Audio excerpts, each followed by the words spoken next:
అది ఒక దట్టమైన అడవి పక్కన ఉన్న చిన్న గ్రామం. రామయ్య ఒక సాధారణ తండ్రి. ఆ తండ్రికి ఒకే ఒక్క తల్లి లేని గారాల పట్టి ఉంది, పేరు వనమల్లి. ఊర్లో అందరూ ముద్దుగా మల్లి అని పిలుచుకునేవారు. వారి చిన్న గుడిసె అడవి అంచునుంది. వనమల్లి తన అందం, అమాయకత్వం, ధైర్యం అందర్నీ ఆకర్షించేది. ఆమె ఒంటరిగా అడవిలోకి వెళ్లి కట్టెలు సేకరించేది. అయితే ఆమె జీవితంలో ఒక అనుకోని మార్పు వచ్చే సమయం దగ్గర పడింది. ఒకరోజు ఉదయం వనమల్లి ఎప్పటిలాగే కట్టెల కోసం అడవిలోకి బయలుదేరింది. ఆ గ్రామం మధ్యలో రచ్చబండ దగ్గర గంగయ్య, జంగయ్య అనే ఇద్దరు గ్రామస్తులు కూర్చొని మాట్లాడుకుంటూ ఉన్నారు. ఏంటి మళ్ళీ అడవికి వెళ్తున్నావా? అవును బాబాయ్, అడవికి వెళ్ళి కట్టెలు తీసుకురావాలి. జాగ్రత్తగా వెళ్ళిరామ్మా. అడవి మధ్యలోకి వెళ్ళొద్దు, ఏవైనా జంతువులు ఉంటాయి. అలాగే బాబాయ్, తొందరగానే వచ్చేస్తాలే. అని చెప్పి అక్కడి నుండి అడవిలోకి వెళ్తుంది.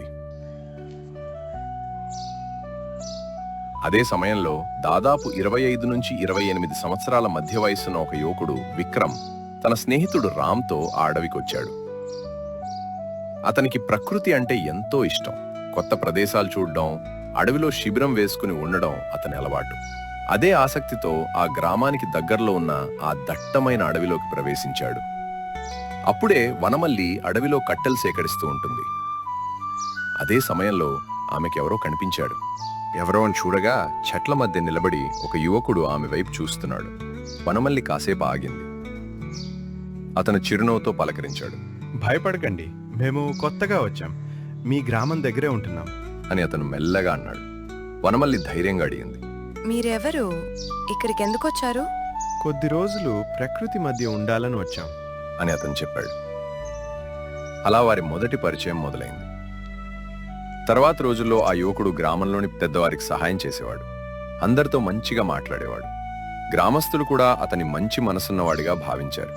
వనమల్లికి కూడా అతనిపై నమ్మకం పెరిగింది. అతను ఆమెతో గౌరవంగా మాట్లాడేవాడు. ఆమె మంచితనాన్ని మెచ్చుకునేవాడు. ఒకరోజు అతను ఇలా అన్నాడు. మీరు చాలా మంచి అమ్మాయి, మీ మనసు చాలా స్వచ్ఛంగా ఉంది.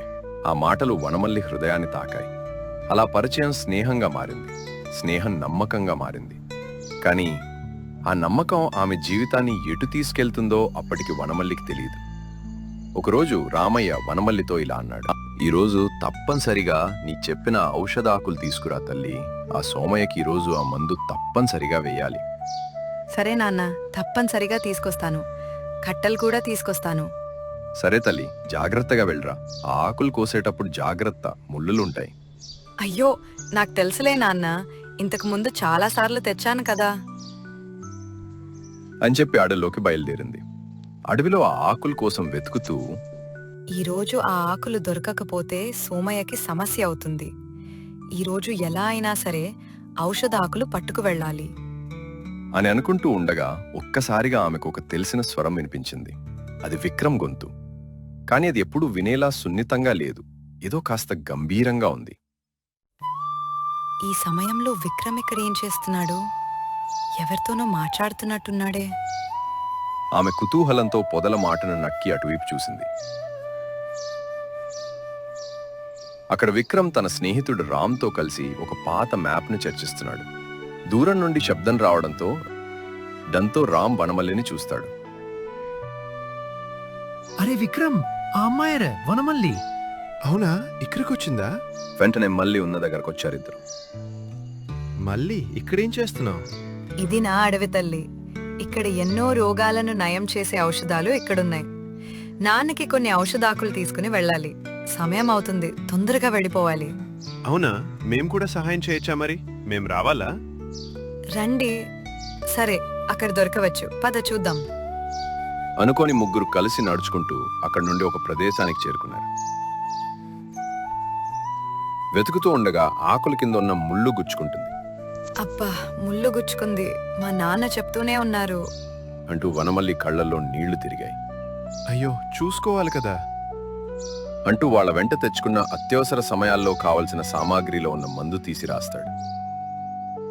సరే, సమయం గడుస్తుంది, నేను ఇంటికి వెళ్తాను అని చెప్పి అక్కడి నుండి వెళ్ళిపోతుండగా మళ్ళీ మనం గ్రామంలో రేపు కలుద్దాం.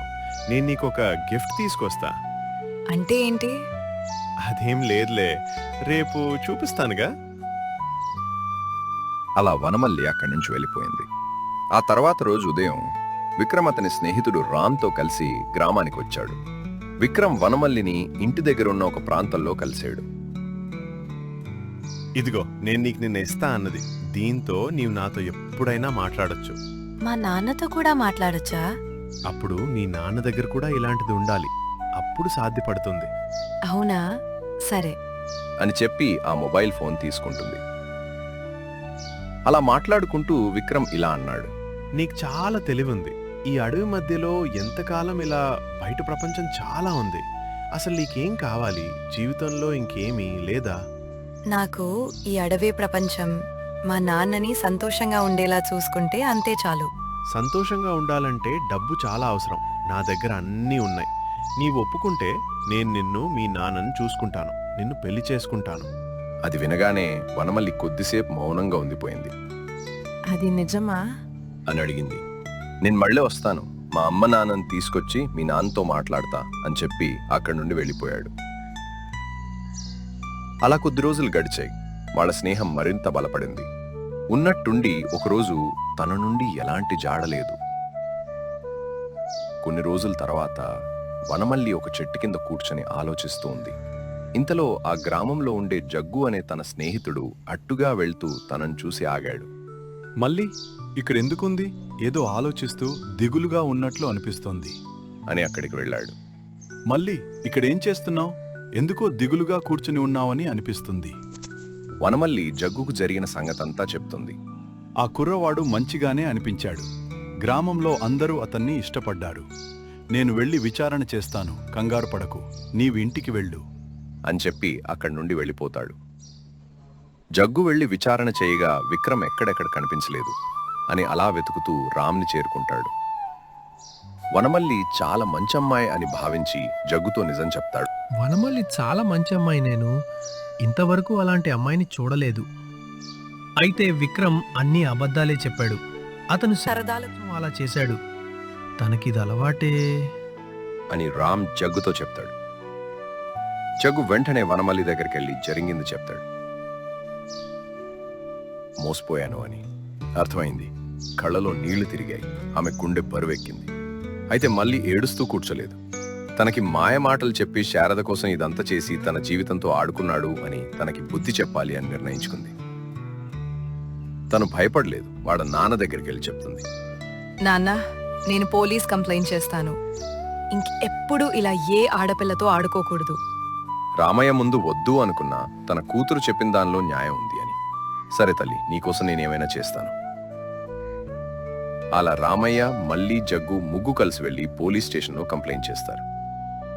నేను విచారణ చేస్తాను, మీరు వెళ్ళండి అని అంటాడు. వాళ్ళు అక్కడి నుండి వెళ్ళిపోతారు. ఆ తర్వాత రోజు పోలీస్ స్టేషన్లో విక్రమ్ని, అతని తల్లి తండ్రిని విచారణ కోసం స్టేషన్కి రమ్మన్నాడు. విక్రమ్, అతని తల్లి తండ్రి స్టేషన్కి వచ్చారు. అందరూ చెప్పారు, ముఖ్యంగా ఆ మొబైల్ ఫోన్ నా దగ్గరే ఉంది. అయితే నేను ఒక హెల్ప్ చేయగలను. వారి మన్నన పొందితే కేసు వెనక్కి తీసుకుంటారు. దానికోసం నేను ఏర్పాటు చేస్తాను. వారు తిరగపడితే తన జీవితం ప్రమాదంలో పడుతుంది. సంధికి చేసుకోవడానికి విక్రమ్ తల్లి తండ్రి ఒప్పుకుంటారు. అలా ఆ తర్వాత రోజు గ్రామంలో రచ్చబండ దగ్గర గ్రామ ప్రజలు వేచున్నారు. గ్రామ ప్రజలందరూ ఒకే మాట మీద వనమల్లి వైపుగా నిలబడ్డారు. ఒకవైపు గ్రామ ప్రజలు, మరోవైపు పోలీస్ సమక్షంలో రచ్చబండ ఏర్పాటు చేశారు. కాసేపటికి విక్రమ్ని, అతని తల్లి తండ్రి ఎస్ఐ అక్కడికొచ్చారు. విక్రమ్, అతని తల్లి తండ్రి క్షమించమని అడగడానికి వచ్చారు. మా గ్రామపు పిల్లకు మాయ మాటలు చెప్పి ఆమె నమ్మకాన్ని పొంది తన మనసులో లేనిపోని మాటలు చెప్పి ఉద్దేశంపూర్వకంగా ఆమెను నమ్మించి తప్పు చేశాడు. ఆమె మనసుని గాయపరిచినందుకు తగిన శిక్ష పడవాల్సిందే. అలా చేస్తే తన జీవితం నాశనం అవుతుంది. మీరు పెద్ద మనసు చేసుకుని ఒకసారి ఆలోచించండి. అయ్యా, ఆ నిర్ణయం వనమాలినే చెప్పమందాం. తను చెప్పినట్లుగా నిర్ణయం చేద్దాం. చెప్పు తల్లి, నీ నిర్ణయం చెప్పు అని ఆ గ్రామ పెద్ద వనమల్లి అడుగుతాడు. వనమల్లి విక్రమ్తో ఇలా అంది. నీవు చేసిన పనికి నా వైపు నుండి ఒక అవకాశం ఇచ్చేదాన్ని. కానీ నీవు చాలా మంది ఆడపిల్లలతో ఇలానే చేశావని తెలిసింది. ఇప్పుడు నీ జీవితం నా చేతుల్లో ఉంది. నీ సరదాల కోసం ఆడపిల్లతో ఇలా చేయడం నీకు ఎంతవరకు సరైనది అని నీకు అనిపిస్తుంది? మళ్ళీ నేను తప్పు చేశాను, నన్ను క్షమించు. నా జీవిత నాశనం అవుతుంది. నీకు మాటిస్తాను, ఇంకెప్పుడు ఇలా చేయను. సరే, నాతో ఉండడానికి నీకు ఎలాంటి అవకాశం ఇవ్వను, కానీ నీకు మారడానికి ఒక అవకాశం ఇస్తాను. విక్రమ్, నీవు చేసిన పనికి నీ తల్లి తండ్రి తలదించుకోవాల్సిన పరిస్థితి. ఇక మీదట బుద్ధిగా ఉండు, లేకపోతే పరిణామాలు తప్పనిసరి. వనమల్లి ఆమె తండ్రి వారిని క్షమించి అక్కడి నుండి ఇంటికి వెళ్ళిపోయారు. ఆమె లేత మనసు గాయపడిన తనకున్న ధైర్యంతో ముందుకు వెళ్లి ఎదిరించి నిలబడింది. ఇలా సరదాల కోసం మగపిల్లలు ఆడపిల్లలు ఇలా చేయటం ఈ రోజుల్లో మామూలు అయిపోయింది. ఇలాంటి పరిస్థితులు మీలో ఎవరైనా చూసారా? లేక మీలో ఎవరైనా అనుభవం పొందారా? మీ అనుభవాన్ని మాకు కామెంట్ రూపంలో తెలియచేయండి. చలికాలం. ఆ అడవి అంచునున్న చిన్న పల్లెటూరు మంచు పొరల్లో మునిగిపోయింది. సూర్యుడు పొడిచినా ఆ కిరణాలు నేలను తాకడానికి వణుకుతున్నాయి. చలి తీవ్రత ఎక్కువై జనజీవనం నిలిచిపోయింది. ఇటువంటి దుర్భర పరిస్థితుల్లో అడవి అంచు నుండే జానకి గుడిసెలో పరిస్థితి మరింత దయనీయంగా ఉంది. అమ్మా నాన్న చిన్నప్పుడే పోవడంతో ఆమె ఒంటరి జీవితం గడుపుతోంది. ఈ చలి భరించడం కష్టంగా ఉంది. పొయ్యిలో పెట్టడానికి కట్టెలు కూడా లేవు. చాలా ఆకలిగా ఉంది. ఇంట్లో కూడా తినడానికి ఏమీ మిగల్లేదు. ఒక్క గింజ కూడా లేదు. ఇలా కూర్చుంటే చలికి ఆకలికి చనిపోతానేమో. తప్పదు. ఈ చలిలో అడవికి వెళ్లి గడ్డ కట్టక ముందే ఏమైనా పండ్లు దుంపలు కట్టెలు తెచ్చుకోవాలి. పొద్దంతా వెతికితే రేత్రికి వేడి చేసుకోవడానికి కట్టెలైనా దొరకవచ్చు అని జానకి తన పాత చిరుగుల దుప్పటిని చుట్టుకుని చలిలో వణుకుతూనే తన పూరి గుడిసె నుండి కష్టంగా బయలుదేరింది. ఆ దట్టమైన పొగమంచులో ఆమె అడుగులు నెమ్మదిగా పడుతున్నాయి. అలా వెళ్తుండగా మార్గం మధ్యలో తనలాగే అడవి అంచున గుడిసెలో ఉండే వృద్ధురాలు శారద కనిపించింది. ఆ వృద్ధురాలు చలికి ముడుచుకుని కూర్చునుంది. ఏంటి జానకమ్మా, ఈ చలిలో ఇంత ఉదయాన్నే ఎక్కడికి బయలుదేరావు తల్లి? ఏం చేయను బామ్మ, ఇంట్లో తినడానికి ఏమీ లేవు. ఈ చలికాలంలో ఆకలి మరింత ఎక్కువగా ఉంటుంది. అందుకే అడవిలో ఏమైనా దొరుకుతాయేమోనని వెళ్తున్నా. ఏమైనా దొరికితే కాస్త వేడి చేసుకుని తిందామని. అయ్యో తల్లి, మనిద్దరిది ఒకే పరిస్థితి. ఈ చలి మనల్ని మరింతగా కష్టపెడుతోంది. నీకమ్మా నాన్న లేరు, నాకు నా అనేవాళ్లు ఎవరూ లేరు. నా దగ్గర నిన్న రాత్రి చేసిన సద్ది కొంచెం ఉంది. అంత వేడి లేకపోయినా ఈ చలికి కొంచెం శక్తినిస్తుంది. దాన్ని పంచుకుందాం. సర్లే, ఇక్కడే ఉండు, ఇంట్లోంచి తెస్తాను. అయ్యో బామ్మ, నువ్వు తినే సద్ది నాకిస్తే నువ్వేం తింటావు? నీకేమైనా అయితే ఈ చలిలో నేనెలా ఉంటాను? నేను కొంచెం తీసుకుని నీకు కొంచెం పెడతానులే మనవరాలా. నాతో పాటు నువ్వు కూడా ఆకలితో ఉండడం నాకిష్టం లేదు అని ఆ వృద్ధురాలు తన పూరి గుడిసెలోకి వెళ్లి జాగ్రత్తగా సద్దిని 2 భాగాలుగా చేసి ఒక భాగాన్ని తెచ్చి జానకికిచ్చింది. ఈ చలిలో నా ఆకలి గురించి ఆలోచించి నీ సద్దిలో భాగమిచ్చావు. నువ్వు నాకు తల్లితో సమానం బామ్మ. ఆ దేవుడు నా అమ్మా నాన్నలను దూరం చేసిన నీలాంటి ఆప్యాయతను మానవత్వాన్ని కలిగిన మనిషిని దగ్గర చేశాడు. అయ్యో, అవేం మాటలు తల్లి! ఎన్నిసార్లు నా ఆరోగ్యం బాలేకపోతే నువ్వొచ్చి చూసుకుని నన్ను కాపాడావు. మనకెవరున్నారు? ఈ కష్టం మన ఇద్దరికీ సమానమే. నీకు నేను, నాకు నువ్వు, అంతే కదా. సరే, ఇప్పుడు చలి మరీ ఎక్కువగా ఉంది. ముందు నువ్వు సద్ది తిని త్వరగా వెళ్ళి కట్టెలు తీసుకురా. జానకి ఆ సద్ది తిని ఆ రోజుకు చలిలో పోపోరాడడానికి కొద్దిపాటి శక్తిని సంపాదించింది. ఆప్యాయంగా పంచుకున్న ఆహారంతో ఆ రోజు గడిచింది. మరుసటి రోజు కూడా చలి తీవ్రత అలాగే ఉంది. అయితే ఊర్లో ఒక శుభవార్త వినిపించింది. ఊర్లోని ఓ ధనవంతుడైన వెంకయ్య పెళ్లి ఏర్పాట్లు ఘనంగా జరుగుతున్నాయి. అమ్మ జానకి, ఏం చేస్తున్నావు? త్వరగా ఇక్కడికి రా, ఒక మంచి వార్త తీసుకొచ్చాను. ఏమైంది బామ్మ, ఈ చలిలో ఇలా పరుగు పరుగునొచ్చావు? మన ఊర్లో వెంకయ్య పెళ్ళంట. జనార్దన్ ఉన్నాడు గదా, అతని కొడుకు పెళ్ళి. అందుకే భోజనాలు ఘనంగా పెడతారంట. మనం అక్కడికి వెళ్ళి తిందా. ఈ చలిలో కడుపు నిండా వేడివేడి భోజనం దొరుకుతుంది. కనీసం 2 రోజులకు సరిపడా వేడి మన శరీరానికి అందుతుంది. అవునా? సరే పదా మరి, ఆలస్యం ఎందుకు, ఆకలిగా కూడా ఉంది. అని ఇద్దరూ చలిని తట్టుకుంటూ పెళ్లి దగ్గరికి బయలుదేరారు. కాసేపటికి అక్కడికి చేరుకున్నారు. పెద్ద పందిరి, వేడివేడి వంటకాలు, జానకి శారదలు కడుపు నిండా భోజనం చేసి కబుర్లు చెప్పుకుంటూ కూర్చున్నారు. చాలా రోజులైంది మనవరాలి ఇలా కడుపు నిండా భోజనం చేసి. అవును బామ్మ, రోజు తినడానికి తిండి లేక గంజినీళ్లు కూడా దొరకని పరిస్థితి ఉండేది. ఈ రోజు కడుపు నిండింది. అలా వాళ్ళు మాట్లాడుకుంటూ ఉండగా అకస్మాత్తుగా పెళ్లి పందిరి దగ్గర పెద్ద గందరగోళం చెలరేగింది. అందరూ పెళ్లి పీటల దగ్గర గుమిగూడారు. వెళ్లి చూసేసరికి పెళ్లి కూతురు తరపు వారు వచ్చి పెళ్లిని ఆపేశారు. వెంకయ్య పిస్నారితనం గురించి, ఆయన వ్యవహారాల గురించి వారికి తెలిసి కట్నం గురించి మాట్లాడకుండానే పెళ్లిని రద్దు చేసుకున్నారు. అయ్యో పాపం వెంకయ్య మామ, పెళ్లి కోసం ఎంత ఖర్చు పెట్టాడో. ఇదిగో తల్లి, పిస్నారిగా ఉంటే ఇలాగే జరుగుతుంది. పోనీ మనకు మాత్రం కడుపు నిండింది కదా. అలా ఈ సంఘటన తర్వాత ఊర్లో వరుసగా 3 పెళ్లిళ్లు ఆగిపోయాయి.